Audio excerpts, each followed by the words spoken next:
Page 37, a little minor miracle. You're talking about minor scales. How do you turn a major scale into a minor scale? And the pattern is, now there are different kinds of minor scales. We're talking natural minor. A natural minor scale is the scale that uses the same key signature as its relative major. They're related by key signature. So like in C major, using all the black keys or all the white keys, I get so confused. I need some coffee. Well, if I want to turn that into a minor scale, I'm going to lower the third note in the scale, 1, 2, 3. I'm going to lower the sixth note and the seventh note, those three. If I lower those three steps in any major scale, I will get its relative minor, guaranteed, natural minor. Now, what the book is using and what most people do, what I cover in my videos, is called the harmonic minor, because it sounds cool. And that is where the seventh step, you leave it alone. So you're only lowering the third and the sixth steps. Frankly, I find that approach confusing. I don't use it, but that's what the book presents, so that's what I'm talking about. I prefer to learn the keys, signatures, to learn which notes are by learning the scale. If you learn the scale, you will learn them. So hopefully you're already doing the C major scale, up and down, one octave. Just like in the video, just do the accents and the technique just like I'm explaining it. Now you can go ahead and do the C minor scale also, just in the video. Just learn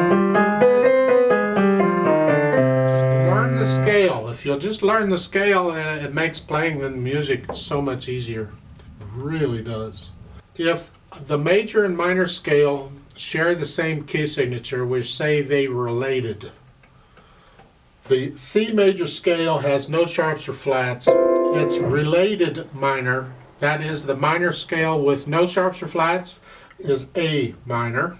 But when they start on the same note, like C major and C minor start on C, then we say they are parallel because they're both starting in the same place and ending in the same place. And that's what they're talking about here, parallel minors. Can I make it more confusing? Oh yeah, just stick around, it gets good. Now in this piece, let's talk about this. Starting with the right hand, here, if you don't want to use thumb on that, use second finger if your hand's big enough. That keeps your hand out here. There's a lot of times in music where you're going to want to do that anyway. So, and then repeat that, but let's go on. When you go to the next measure, I recommend that you play that first C with thumb, because you're up here and you can go here. That's not that far. And then you can play the second C with third finger. And then follow their fingering. It's just a C major scale. C major scale going down. We've had this before. And again, I would play the first C in the second measure, the second line with thumb again, and then third finger. And again. Now there's no repeat sign on that first ending. We're going to go on. Next line, here. And then here, I use second finger on the B flat. And then I use 2-5. And then 1-5. Or 1-4, either one, it's up to you. Now you're going to go on, and here it's an 8VA. They're written here, but it's up here. So you can use their fingering here if you want. It's up to you. The first C is up to you, but the second C needs to be third finger. Now we're in C minor. C minor here.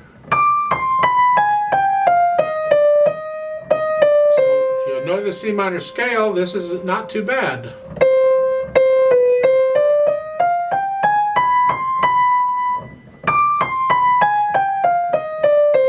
And then you DC back up to the top, and that's the right hand. The left hand, keep the left hand down, it's soft. You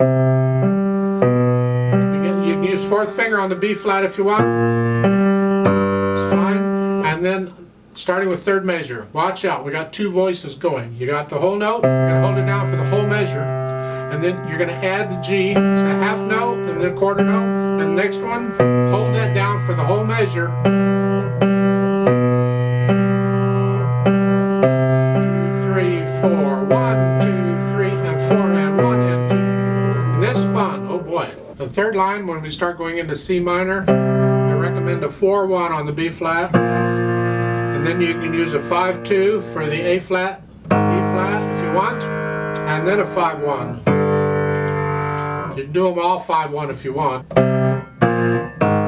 I find these other fingerings easier, and as the music gets more difficult, they will come in handy. So it's 5-1, 4-1, 5-2, 5-1. And then the rest of it you've had. The left hand's the same as it was. Even in C minor, this didn't change any. It's all going on the right hand. Then you slowly put these things together. All legato here, connect them, and you'll repeat that, and let's go on, and then here. Staccato. And you have to hold these left hand notes down while you're doing this, and that's not easy to do.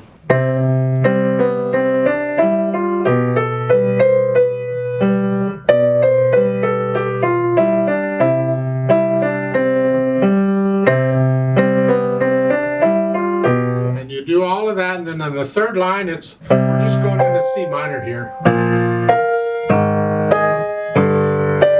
then here.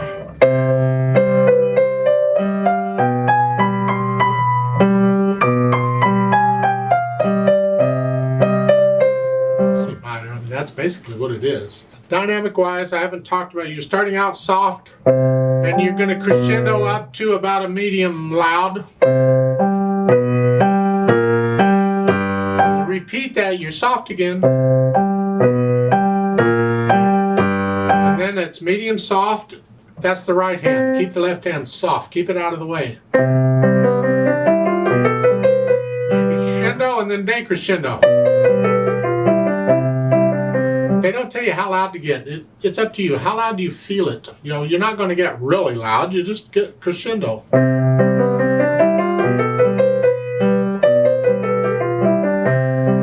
And then in the third line down is medium soft, get louder. Repeat, come back down to medium soft. Now you're medium loud here, and that's the right hand.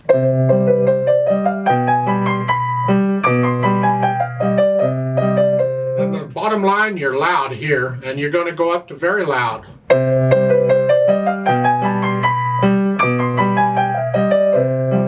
So you end loud at the end, and then you go back up to the top, you're soft all of a sudden. And go ahead and do these repeat signs after you DC. See, normally in a DC, you wouldn't always do the repeat signs again. Do these repeat signs again after you DC. There's a difference of opinion on the rule. Some people say that after you DC, you go ahead and do the repeat signs again. And other people say after a DC, you don't do the repeat signs the second time. When you DC, you don't do the repeat signs. In most cases, I don't do the repeat signs after I DC. But in this piece, we need it because the form of the piece, I need 4 measures here, not 2. So I got to repeat it. So there's got to be 4 measures. It gets into the music theory and the construction of a piece and all that, but I just need 4 measures here, so do it.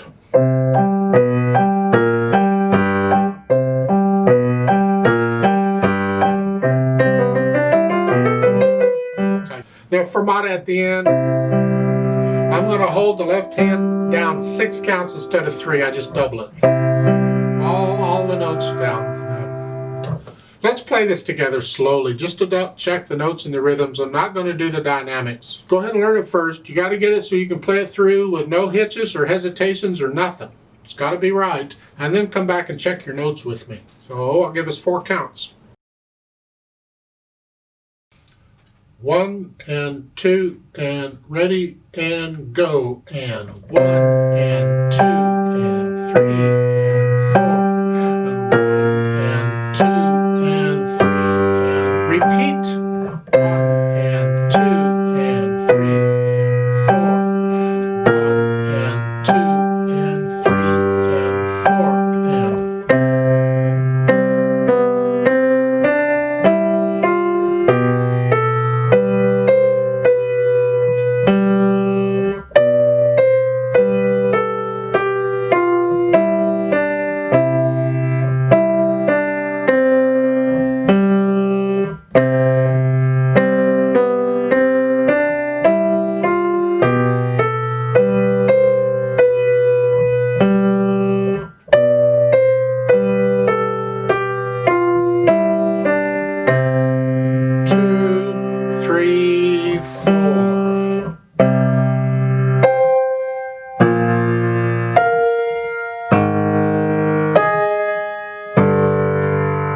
the top.